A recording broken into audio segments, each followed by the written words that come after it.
And while those guys been going at it, it has brought Joey Logano and that 20 car back into the mix. The longer the run, the better his car likes it.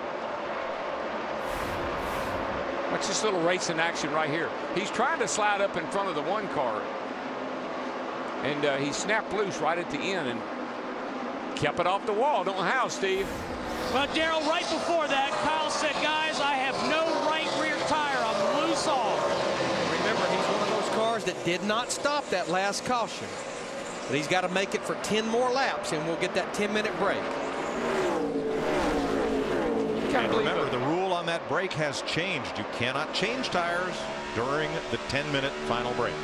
Yeah, you got to believe, though, Larry, if your car's that good on no tires, when you throw some tires on that bad boy, you might have something for them.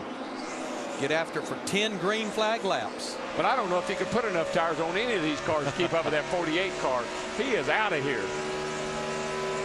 Yeah, he's running 30.49 the last lap, and the closest thing to him is Denny Hamlin, 30.56 in the 11. He came over here loaded for bear. I know that. 9 more laps. These other guys are hunting turkeys. He's hunting bears. Two of the quicker cars on track are Joey Logano and Greg Biffle. David Rudiman, Martin Truex. The rest of that top 10 moving toward the front. And I think this makes a big statement about this 48 car. Won 3 of the first 5 races, but they have not won a race since we went away from the wing to the conventional rear spoiler. So I think this has to make this group feel pretty good the way they're running. And Larry, they claim that has not been the problem. And you think about it, they've had some pretty good runs with the spoiler on the car. So tonight, I think they're making a big statement. Look your temps for me, dude. 7 laps 205, 230. to the end of this segment, and Jimmy sounds like he's out there for just a cruise. But Chad Knaus, you see him, the crew chief, trying to gain as much information from him as he can, because what Chad would love to do for those final 10 laps, put a little more tape on that nose to help the front downforce and reduce the drag for 10 laps. Johnson, up by 2 seconds, is still the quickest car on the racetrack. Yeah, he just consistently got a 10th in the bank, maybe more when he needs it. I tell you when he impressed me, when they had that problem on a pit stop and he was able to chase the leaders down from about 3.5 seconds back, that told me how fast he was. You know, we talked about a guy that had been right up there in the top 5, top 2 or 3 all night long, and it just looked like Jamie McMurray in the 1 car is paying the price for not changing tires. He has slid back to 7th right now, over 7 seconds behind leader Jimmy Johnson in the 48.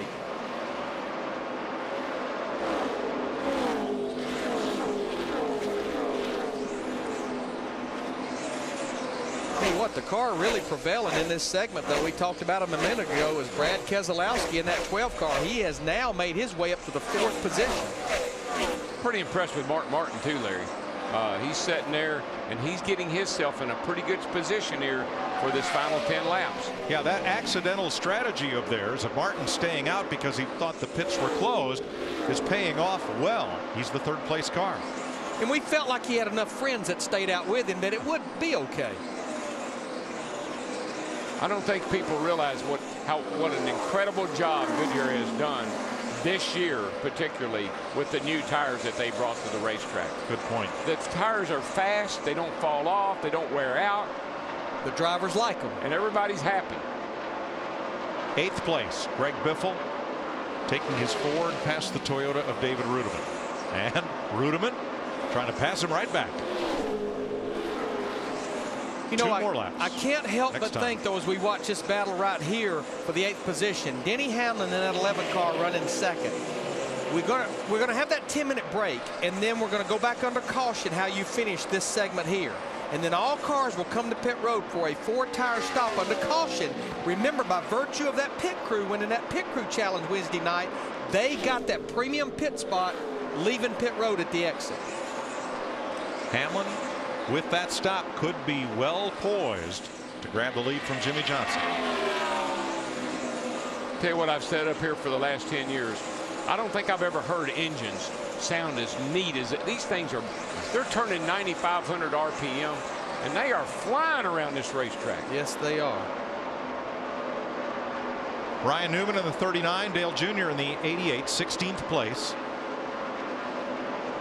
They continue to battle. And in another lap, they'll take the final competition caution of the night and get ready for the final 10-lap segment. If Jimmie Johnson comes around to the flag and leads this segment, it'll put Johnson over the $4 million mark in career All-Star earnings.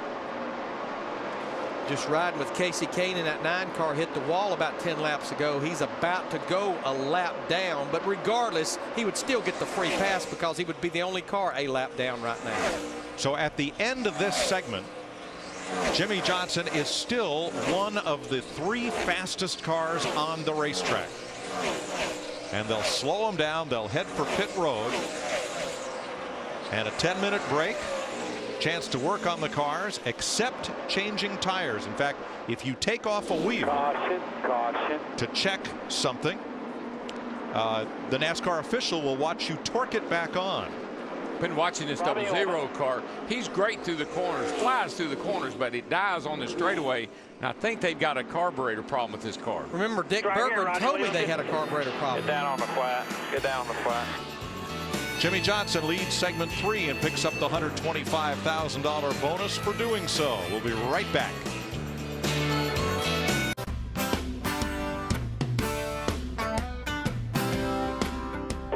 Hey, if anybody's watching, the 48 can do whatever he wants. Well, that pretty well sums it up. That was Kyle Busch talking about Jimmie Johnson, who has led at the end of 2 of the 3 segments tonight. 3 leaders, 4 lead changes, and we're in the 10-minute break between the 3rd and final 10-lap green flag only go for broke segment. Think about it. This is really the first time these guys has had a real chance to adjust on these race cars. Yeah, but if I'm all those other guys, the only way you're going to beat that 48 car is you got to get him right on the get-go. Exactly what we talked about. You see Denny Hamlin out of his car, but you saw the 48 team maybe add a little tape to that nose of that car. Yeah, that's a little wee bit. Just tuning on her a little. Looks like the 11 more there, crew may be doing the same thing. That'll help the front wheels grip, and it helps the drag down the straightaway. All right, drivers debriefing with their crew chiefs, and Brad Keselowski's ready to talk to Dick Berggren. Indeed he is. They say your power steering is overheating. What does the car steer like? Terrible. It's terrible. It'll last for about 8 laps and it goes away. So. Oh man. How tough are you going to be? Well, I'm pretty worn out already, but this is what I get paid to do. So it's time to man up and get to work. But you know, our Dodge Charger is awesome on a short run. So glad this last run's 10 laps. Don't know if I got something for Jimmy, but I'm going to give him all I got, and he's going to know I'm there. When he pulled in, the driver asked for a fan. They put them all on the power steering instead. Thanks, Dick. Everybody on pit road where they can do anything they could do on a normal pit stop except change tires. Let's hear from the leader with Matt Yoakum. Another segment win by Jimmie Johnson. So Kyle Busch was fouling you, and he said if anybody's noticing, the 48 can do whatever he wants. So if this car is where it is so good, anything else you can do to make it even better for the final run for the money? Man, this thing's terrible. I can't get anything done. I heard the anchor clanging. It looks so bad. Yeah, I know. I just hope we can find some speed. You know, it's just guys are working hard though. I think we're all right. So as far as this event for the folks at home, this final run to the money, how exciting is this going to be? It has the potential to be very, very exciting. There's just no telling. I mean, I feel good about what we've done so far, but with 10-lap shootout, the best guys in the business, $1 million on the line, make sure my belts are good and tight, because there's no telling what's going to happen. All right, good luck. Right on. Dick? On pit road, Joey, a lot of mechanics are underneath the back of the car. What are they doing? We got a little bit of damage back there. No big deal. Home Depot Toyota is pretty good. We just started the race too loose.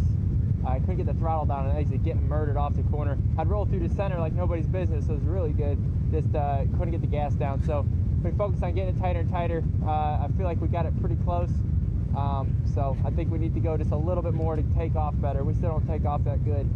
Just the long haul towards the middle of the run, we're pretty good. So we don't have time for middle of the run here. We got to get it right off the bat here. So we're going to snug her up a little bit and make it secure enough that you can drive it hard and not worry about you know, spinning yourself out, and just, you know, drive the heck out of it pretty much. It's going to be hard on the gas. Steve. And Dick, Denny Hamlin getting some final thoughts in with Mike Ford. Denny, I heard you say the car was fast.